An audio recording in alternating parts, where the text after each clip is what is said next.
آج ناظرین اسی مدینہ منورہ میں سرکار مدینہ صلی اللہ علیہ وآلہ وسلم کی تشریف آوری کے حوالے سے بات کریں گے۔ انتہائی عشق اور محبت کی باتیں ہونے والی ہیں، کہیں آپ نے جانا نہیں ہے۔ معاملہ یہ ناظرین کہ مکے کی سرزمین نبی پاک صلی اللہ علیہ وآلہ وسلم اور آپ کے جانثاروں کے لیے بتدریج تنگ کر دی گئی تھی۔ جناب ابو طالب علیہ السلام کے وصال کے بعد سرکار مدینہ صلی اللہ علیہ وآلہ وسلم کے جان کے دشمن مزید بے باک ہو چکے تھے۔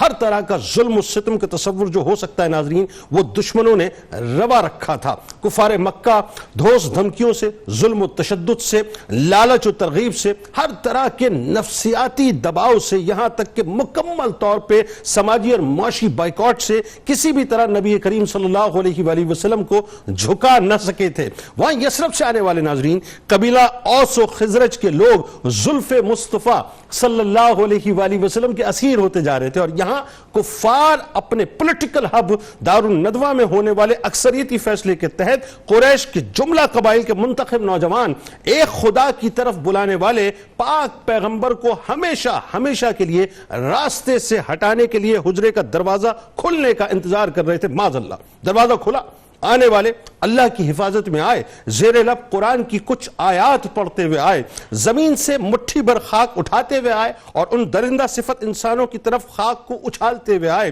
اپنی منزل کی طرف خاموشی سے بڑھ گئے۔ جان کے درپے دشمن بت بنے کھڑے کے کھڑے رہ گئے، انگشت بدندہ رہ گئے۔ یعنی ایک طرف رب اپنے محبوب کی حفاظت فرما رہا ہے تو دوسری طرف امام العاشقین جناب صدیق اکبر رضی اللہ تعالیٰ عنہ اور ان کے گھرانے کا عشق اور ان کی عظیم قربانیاں اور مولا کائنات مولا علی کرم اللہ وجہ الکریم کی فدائیت ہجرت کے اس عظیم موقع پر پیش ہے۔ بڑی توجہ رہے ناظرین آپ کی، یار غار کے ساتھ غار ثور میں، یعنی آپ نے رخ کیا غار ثور کی طرف اور کفار مسلسل آپ کی تلاش میں ہیں۔ خدائی انتظام اپنے پیارے کی محافظت کر رہا ہے۔ ام غیلان نامی کثیر جھاڑی دار اور خاردار درخت غار کے دہانے پر آن کی آن میں اگ گیا۔ مکڑی نے آنن فانن گہرے جالے تان دیے اور کبوتروں کا ایک جوڑا آیا اور دیکھتے ہی دیکھتے گھونسلہ بنایا اور کبوتری انڈے دے کر سینے بیٹھ گئی۔ کافر غار کے دہانے تک پہنچے اور اس تلاش میں کہ سرکار مدینہ صلی اللہ علیہ وآلہ وسلم کو پالے، زبان مصطفیٰ صلی اللہ علیہ وآلہ وسلم سے جملے ادا ہوئے کہ اللہ ہمارے ساتھ ہے۔ چشم فلک نے یار غار و یار مزار کے عشق کے مناظر محفوظ کر لیے۔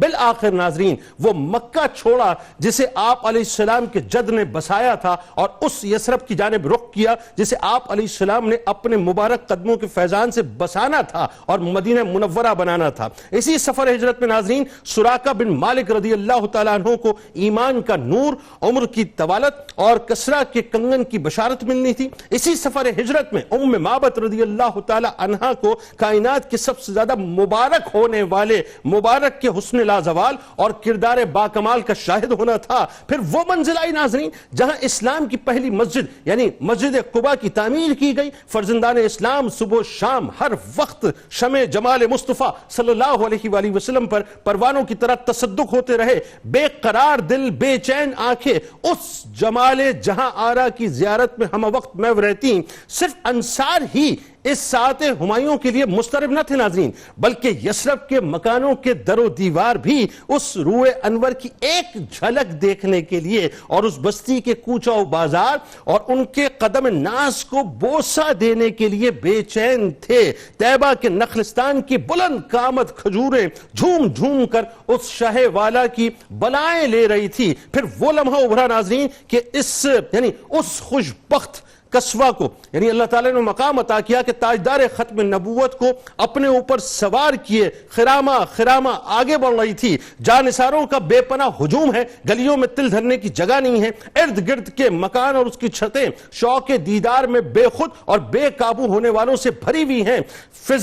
فضا بلند آواز سے پکار کر طلال بدر علینا من سنیت الوداعی کی صداؤں سے معطر ہوتی جا رہی ہے۔ ہر قبیلہ یہ چاہے کہ سرکار دو جہاں صلی اللہ علیہ وآلہ وسلم کے قدم مبارک ہمارے بختوں کو چمکائے، مگر بخت تو میزبان مدینہ حضرت ابو ایوب انصاری رضی اللہ تعالیٰ عنہ کے چمکنے تھے، اور کسوہ کو حکم الہی سے اس مبارک زمین پر رکنا تھا جہاں کائنات کے تاجدار نے رہنا تھا، اور وہیں اللہ نے اپنے پیارے کے نورانی حجروں کو بسا کر مسجد نبوی کو مسلمانوں کا ہیڈ کوارٹر بنا کر پہلی اسلامی فلاحی ریاست کا آغاز کرنا تھا، اور جسے رہتی دنیا تک پیارے کے نوری روزے کی وجہ سے عاشقوں کا مرکز بننا تھا۔